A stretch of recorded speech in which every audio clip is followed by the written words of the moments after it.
SLBC సందర్శనకు మాజీ మంత్రి హరీష్ రావు బయలుదేరారు. తనతో పాటు ఉమ్మడి నల్గొండ, ఉమ్మడి మహబూబ్ నగర్ జిల్లాకు చెందిన బీఆర్ఎస్ మాజీ మంత్రులు, ఎమ్మెల్యేలు, ఎమ్మెల్సీలు ముఖ్య నాయకులున్నారు. అంతకుముందు కోకాపేటలోని తన నివాసం వద్ద మీడియాతో హరీష్ రావు మాట్లాడారు. ఎస్ఎల్బీసీ ఘటనలో సహాయక చర్యలు చేపట్టడంలో ప్రభుత్వం దారుణంగా విఫలమైందన్నారు. దాదాపు 5 రోజులు పూర్తవుతున్నప్పటికీ సహాయక చర్యలు కనీసం ప్రారంభం కాలేదని విమర్శించారు.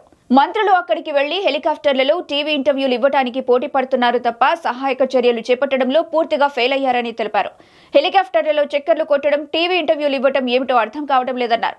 లోపల ఆహారం లేక, తాగునీరు లేక చావు బతుకుల మధ్య ఉన్నవారి ప్రాణాల మీద రాష్ట్ర ప్రభుత్వానికి శ్రద్ధ కరువైందేమో అనిపిస్తోందన్నారు. జరిగిన సంఘటన తర్వాత ప్రభుత్వ స్పందన బాధాకరంగా ఉందన్నారు. మంత్రులు అక్కడికి వెళ్లి హెలికాప్టర్లో టీవీలలో ఇంటర్వ్యూలు ఇవ్వడం మీద పోటీ పడుతున్నారు తప్ప సహాయక చర్యలను ముమ్మరం చేయడంలో పూర్తిగా ఫెయిల్ అయిపోయారు. అది పైనుంచి హెలికాప్టర్లో చూస్తే సొరంగం లోపల ఏమన్నా ప్రత్యేకంగా చూడడానికి వీళ్ళకి ఏమైనా ఎక్స్రే కెమెరాలు కళ్ళు గిట్ట ఉన్నాయా? ఆ హెలికాప్టర్లో చక్కర్లు కొట్టుడు, టీవీలో ఇంటర్వ్యూలు ఏందో నాకైతే అర్థం కాలేదు.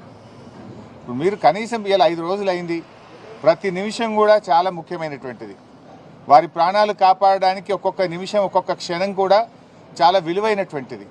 మీరు ఎంత తొందరగా సహాయక చర్యలు ప్రారంభించడం ద్వారా వాళ్ళ ప్రాణాలు కాపాడే ప్రయత్నం చేయాలి.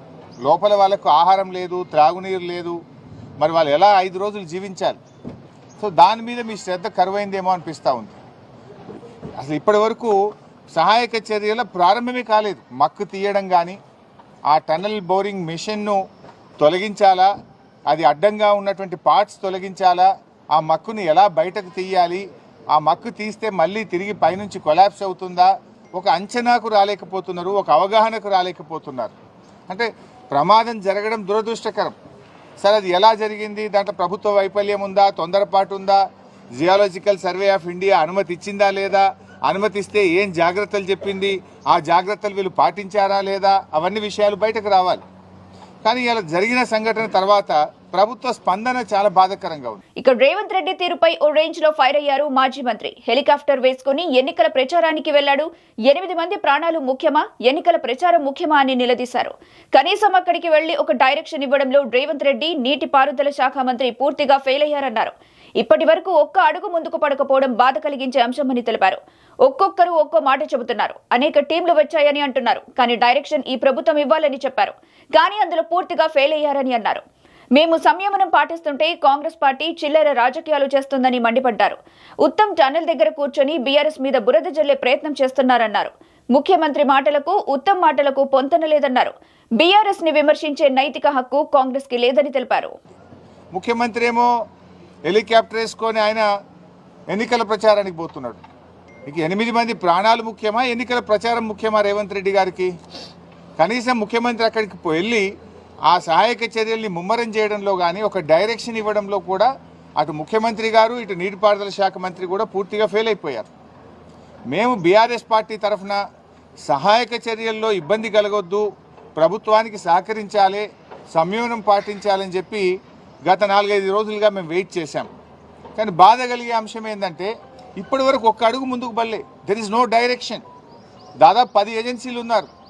ఈ ఒక్కొక్కరు వెళ్తున్నారు, ఒకరొక మాట చెప్తున్నారు, ఒకరొక మాట చెప్తున్నారు. మేము మీడియాలో చూసిందో, పత్రికల్లో చూసింది చెప్తున్నా. నేను బీహార్ నుంచి ర్యాట్ వాళ్ళు వచ్చారన్నారు, ఎన్డీఆర్ఎఫ్ వచ్చిందని చెప్పినారు, లేకపోతే వేరియస్ టీమ్స్ వచ్చినాయి, నేవీ నుంచి వచ్చిందన్నారు, లేదా కాశ్మీర్ నుంచి ఏదో టీం వచ్చిందన్నారు, ఛత్తీస్గఢ్ నుంచి టీం వచ్చిందన్నారు, మన సింగరేణి నుంచి ఒక టీం వచ్చిందన్నారు.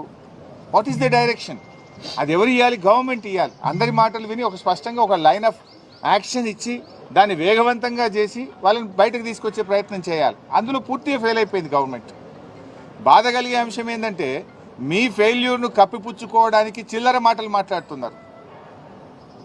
మేము రాజకీయాలు చేయకుండా సంయమనంగా, గంభీరంగా వాళ్ళ ప్రాణాలు కాపాడాలని బీఆర్ఎస్ సహకరిస్తూ ఉంటే, ఉత్తమ్ కుమార్ రెడ్డి గారు టనల్ దగ్గర కూర్చొని ప్రమాదం జరిగిన సంఘటన దగ్గర నుంచి బీఆర్ఎస్ మీద బురద జల్లే ప్రయత్నం, ఢిల్లీలో కూర్చొని రేవంత్ రెడ్డి ఎస్ఎల్బీసీ సొరంగంలో బీఆర్ఎస్ మీద బురద జల్లే ప్రయత్నం చేస్తుంటాడు. వెంకటరెడ్డి గారు అయితే ఆయన నీళ్లు, వాటర్ అంటాడు, ఆయన ఏం మాట్లాడతాడో నేను ఆయన గురించి మాట్లాడి దండగా. సో ఇట్లా ఒక గందరగోళమైన పరిస్థితి ప్రభుత్వంలో నెలకొన్నది. ముఖ్యమంత్రి మాటకు, నీటిపారుదల మంత్రి మాటల మధ్య పొంతన లేదు. మీరు బీఆర్ఎస్ని విమర్శించడానికి ఇది సమయమా? అసలు బీఆర్ఎస్ని విమర్శించే నైతిక హక్కు మీకుందా?